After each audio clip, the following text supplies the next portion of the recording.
Naniniwala ka ba sa astrology, birth chart, at astrocartography or kung ano man yung mga destiny matrix na yan? Kung oo, wait lang, mamaya mo na i-scroll yan, makinig ka. Okay guys, for example ako kasi yung tipo ng tao na 50-50, 50% naniniwala at 50% din hindi naniniwala. Kasi ayoko umasa, di ba? Ang hirap no? Pag lagi tayo maasa, yung mga palaasa niya, kagaya ko. Oo. Pero grabe guys, kada tinatry ko yung mga astrology na yan, kung ano yun din yung sinasabi sa astrology, yung mga description nila, guys, saktong-sakto sa kung ano nangyayari sa buhay ko. Like, what the fuck? Charot.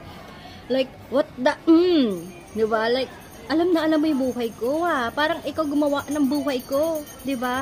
Ngayon sabi ko, nung nalaman ko, sabi ko, hala, na-realize ko na okay, wala namang masama kung para magiging guide natin sila. Pero grabe kasi, tugma na tugma, like, lahat ata nung sinabi doon sa astrology description na yun, kung ano man yung mga sinasabi tungkol sa akin, sa life, sa love life, sa career, sa money, guys, saktong-sakto.